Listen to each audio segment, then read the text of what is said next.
The American empire is over. We're done. We peaked about 12, 15 years ago, and we are on a down. And it's very hard for the American people, which I understand. I am one. It's hard to get your head around that. We've had a century of on the way up, which is a lot more fun than on the way down. But it does happen to every empire. We're only the latest. Look at the British, how far they've fallen. We're in that process. So the problem with the trickle down is, yeah, there might be more jobs, but they're going to be created in China. They're going to be created in Brazil.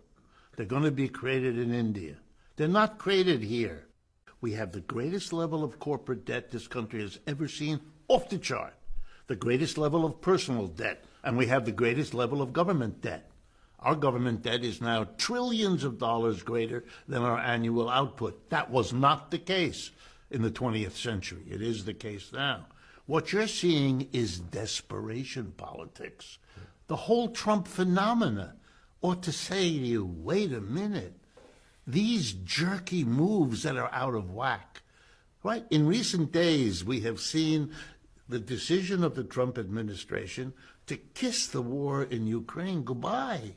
We're not doing that no more because we can't afford it. We can't keep funding a war, which, by the way, the West is losing, as anybody who pays attention knows. All of these things are signs of what? Of a country that is in trouble and is turning on its friends because it can to save itself. We're going to take over, we're going to get your energy for nothing. We're going to, make you build the wall, you in Mexico. Look what the genius in a way of Mr. Trump is that without understanding it, because clearly he doesn't, he feels in his own way, the way lots of people do, that there's something that necessitates going way beyond what has been done because our need as a society is beginning to show up.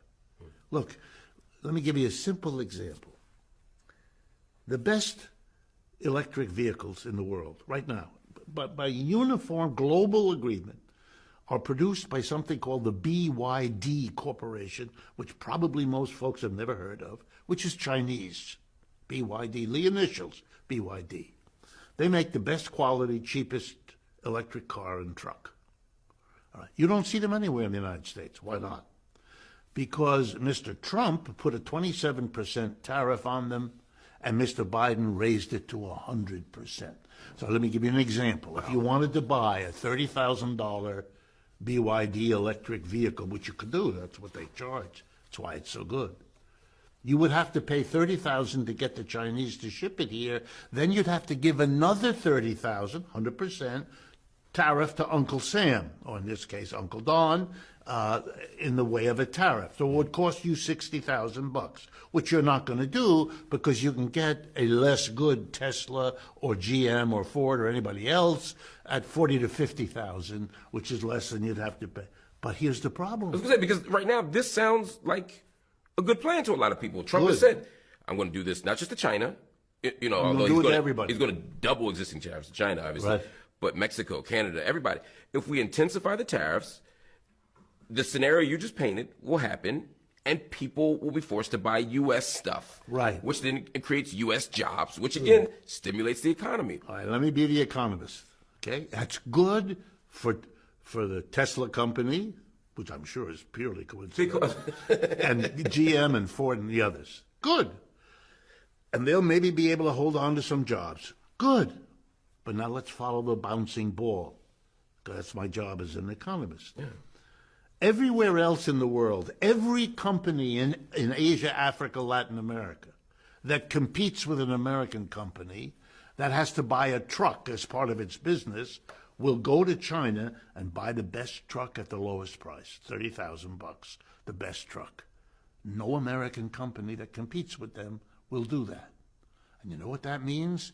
Those companies will be able to charge a lower price because they have better inputs than the American company, which doesn't. In the long run, that will lose Americans' jobs left and right as they're outcompeted by all the rest of the world that can go and buy and is buying BYD trucks. If you go to Europe right now and you go on the auto routes all over Europe, you'll see BYD cars and trucks. America is shooting itself in the foot.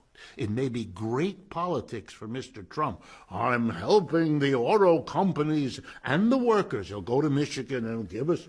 Yeah, but what you're doing is diminishing the capability of the United States to hold on at a time when its footprint in the world is shrinking. If you take the United States together with the other G7 countries, that used to be the dominant bloc of the world, right? The United States, let's just enumerate them so everybody knows. Canada, Japan, Germany, France, Italy, and Britain. Okay, the G7.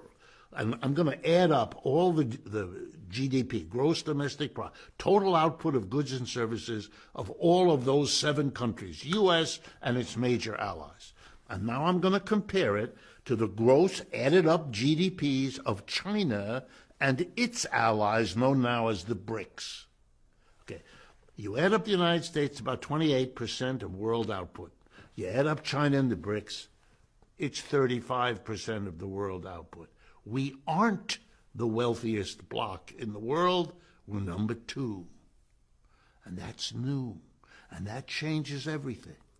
Every country in Asia, Africa, Latin America, trying to figure out who to go to borrow money from, who to go to cut a deal with, who to go to sell your exports, who to go to invest in your railroads. You know where they used to go? Washington, London, Paris, of course. Now they go there. But they go to India and Brazil. That's right. They go to Sao Paulo, New Delhi, Beijing, and they ask, can you give us a better deal? And here's the news I got to give you. They get the better deals.